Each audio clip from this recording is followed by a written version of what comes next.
What's going on, guys, and welcome back to another Madden 20 franchise video.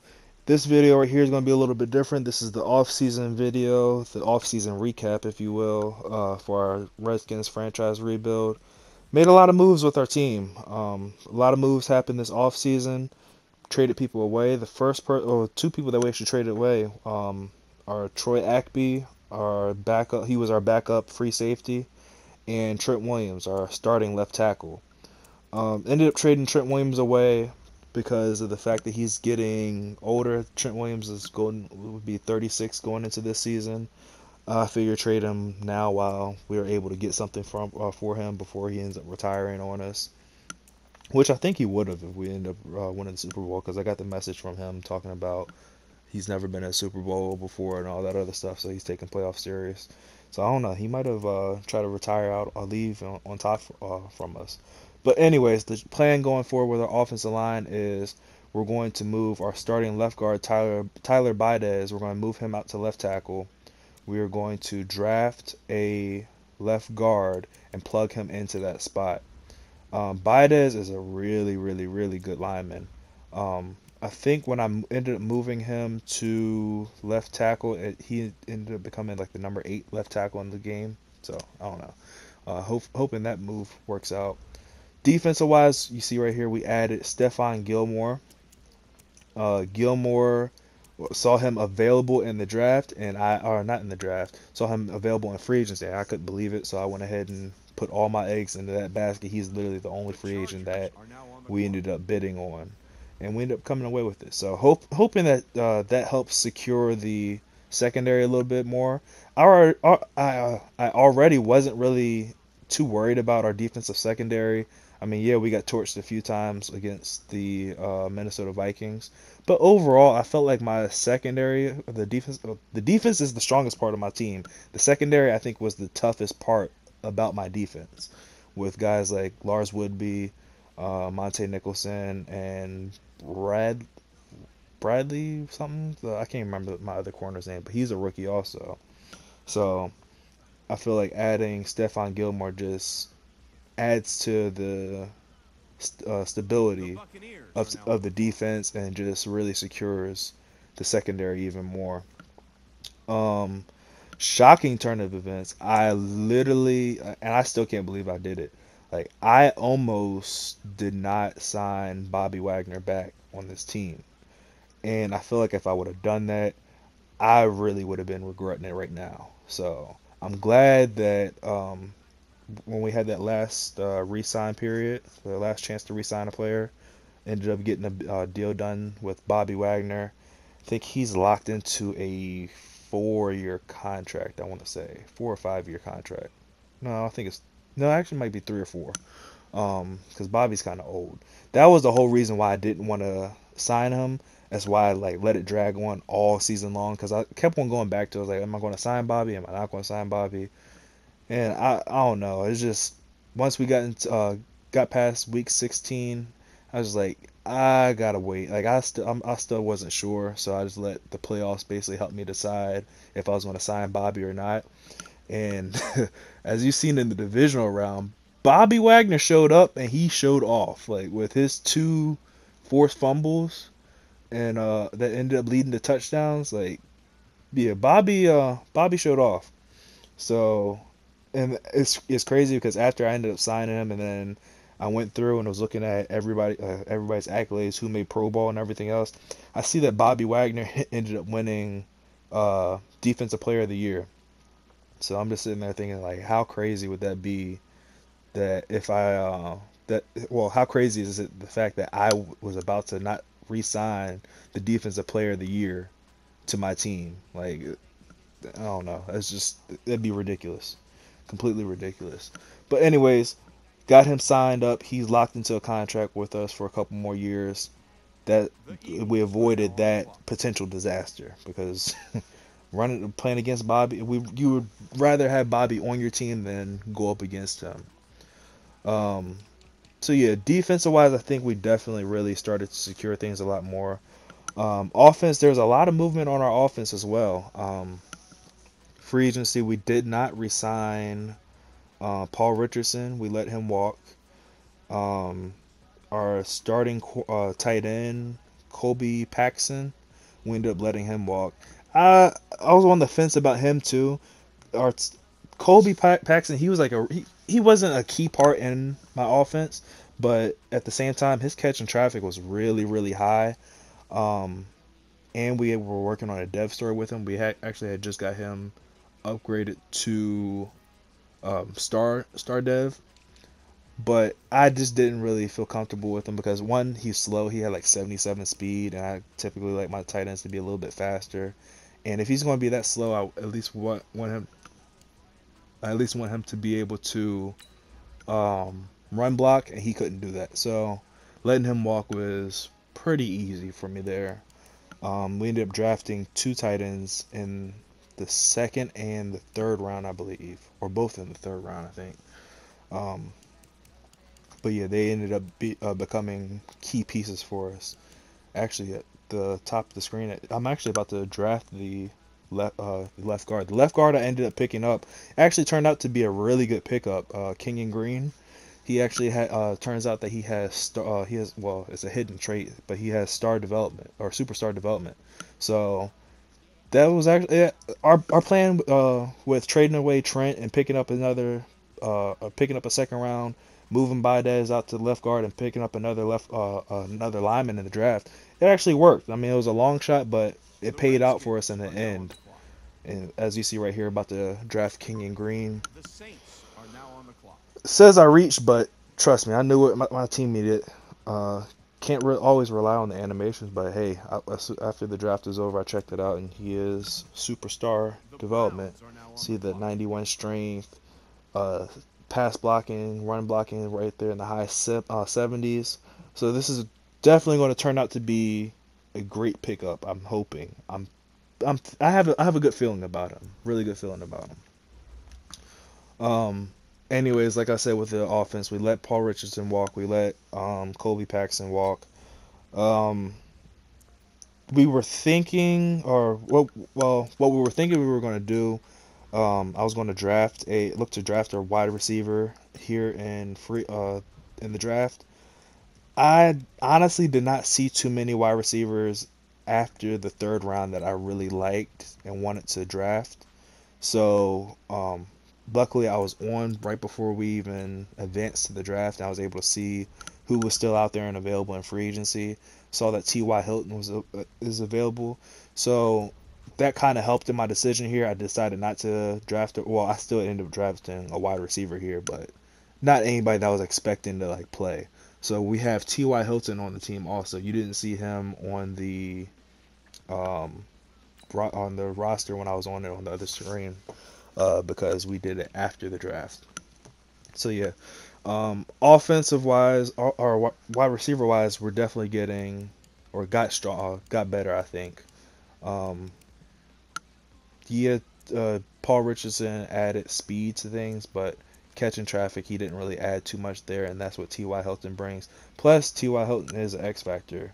So now on our offense, we have what's that? Three X factors. We have Andrew Luck, Emmanuel Hall, and T.Y. Hilton. Um, so definitely got better there on the offensive side of the ball. Offensive wise, still we're going to try to.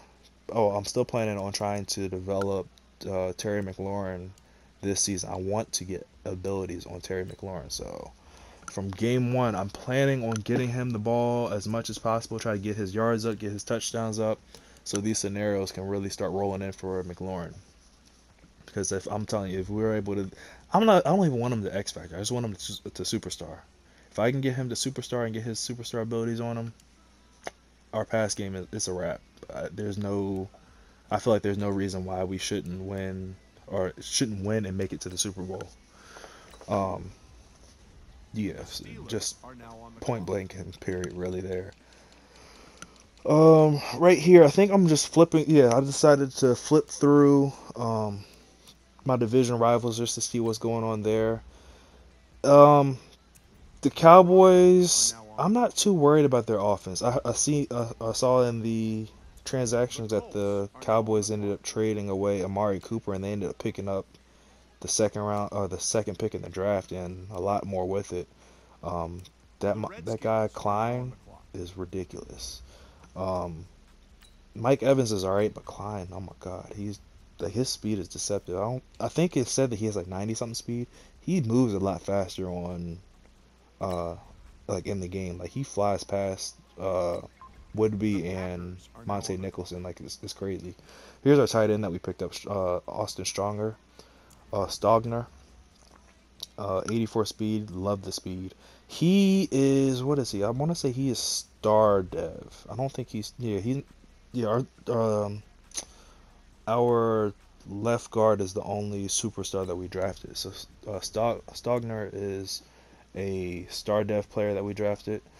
But yeah, like I was saying with the Cowboys, they're most the most area concern for them, because I think I see them as really my only competition in the league right now, or the only team I had to really worry about against my team, because they have those two superstar X factor edge rushers, and I just traded away my left tackle, and I don't really have any abilities on the edge to help slow that down just yet.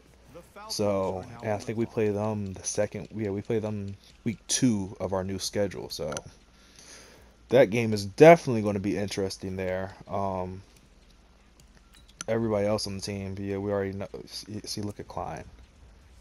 He has an in and out special. I think he's oh, I thought he had post and corner specialist name, whatever. But yeah, you see him flipping through the Cowboys offensive line right here, which we already know their offensive line is good. But these guys, DeMarcus Lawrence and Barrett was his name? Barrett? I don't even know. He's just a freaking beast. And then he has this defensive tackle also now too. So Cowboys definitely have a defensive line that can give any offensive line problems. Cornerback wise, he definitely has picked up some speed. He has two guys with 93 speed, a guy with 94 speed. Safety got speed there. Free safety has speed. Eagles, we already know we have to worry about Nelson Aguilar and Higgins. Other than that, they don't really have any other receiving threats. Um, and as well, I think he still has Fletcher Cox. And like I said before with the defense line, it's just something about those defensive linemen. Just they cause problems for my offensive line all the time. Um, just between the Eagles and the Cowboys are literally the only two teams that I can remember facing since I've been playing in this franchise, even before this past season, that has given my offensive line so many issues. Like, and I thought my offensive line was like pretty decent. I didn't think we were that good. We were just decent. But they just made me look like it was just it's not even close. Like they're awful. Um Anyways, I don't even remember if I said it. I ended up trading away a corner of my own for a third round pick, and we ended up picking up another tight end with that. So I don't know. I was literally just picking up random people here and there in the draft. I think eventually I just started picking the best player available. Like I said, the only areas of concern for my team going into this offseason, I wanted to pick up a new offensive lineman and I wanted to get another corner. I ended up solving both of those problems pretty quickly. I ended up solving my problem at corner the first stage of free agency. Ended up signing Stephon Gilmore. And then with our first round pick, now we didn't get the guy I wanted. There was another guy that I actually wanted at offensive line, but I think the Saints or someone ended up drafting him before me. But my guy still ended up getting. It's not that bad. I mean, he's pretty damn good if I say myself. Um, looking for plans for next season with this team. I I don't see why we can't get back to the championship game. We went 12-4 last season, made it all the way to the NFC championship game. Got the second round or second seed, I should say, in the playoffs. Got the first round bye. I don't see why we can't replicate that. I don't. I see our team is already the second best team in the NFC. I don't see why they can't be the first. Going back to the game against the Vikings, when I was watching that game as I was editing it, I just made a lot of mistakes. In the third quarter, when I started taking all those sacks, the first sack I had my running back in the flats. So I just got to really make sure I'm seeing the whole field, taking what the defense is giving me. If I don't have that deep shot, make sure I know where my check down receiver is. And also, I feel like the problem was that I didn't have enough receivers. Like I typically only carry probably like 4 or 5 receivers on the team, and out of those 4 or 5, maybe 2 are like my main guys. So this season, I've already fixed that problem. Try to go after more receivers to be able to be on the field, so I can actually still move the ball when I'm in situations like I was before, where I had thrown the ball to Emmanuel Hall so much that I tired him out, and then he just went out the game. So definitely feel like we've addressed some of the issues that we had from last season in this offseason to kind of help eliminate those problems. Um, Defense, we didn't really lose anything. Troy Ackby, well, yes, we lost Troy Ackby and that cornerback. Cornerback really never played. Troy played situation wise. All he really was for me was just a fast user. I used him a little bit on kickoff coverage as well. But other than that, what we got for him in return is really, I mean, it was we got more back for what we lost from him, team wise. Because like I said, Troy was never going to start on this team at safety. We have Lars Woodby back there. He's a superstar X factor. He wasn't going to start over Monte Nicholson. Monte was a superstar. So it was better for us just to trade him away. And I'm just glad I traded him to an opposite conference. There were other offers for him, but I did not want. For one, I didn't want to face either Trent Williams or Troy Ackby in the regular season. Now, if I see the Raiders in the regular season, yeah, that's cool. That's just one time, whatever. Definitely wasn't trading within my division. Definitely tried to avoid trading um, within my conference. I think we ended up trading my cornerback to the Packers for their third round pick, but that's fine. Actually, it worked even better because we only see the Packers this year. And that corner, he has like 94 speed. So he's not that bad. He just doesn't fit on my team. He's not going to fit on my team because I have so many better corners than him. So better to trade him away and get something in return for him. But definitely see this team going to the NFC conference game again, battling against more than likely the now 2-time defending Super Bowl champion Minnesota Vikings. Here's that receiver I ended up drafting. He's decent. Definitely could be a project to build on there. But overall, comparing this year's team to last year's team, defense across the board, I feel like we got stronger. We came back better on defense than we were last year. Offense, we're coming back slightly weaker. Oh, I forgot another move I made on defense. I had a superstar linebacker that was really slow. He's at 79 speed. I ended up moving him to D tackle. So this year's team is definitely going to be interesting. Got a lot of superstars all over the place. Make sure you're subscribed so you don't miss a video. Leave a like if you enjoyed, and I will catch you guys in the next one. It will be week 1 of our next season with our Redskins franchise.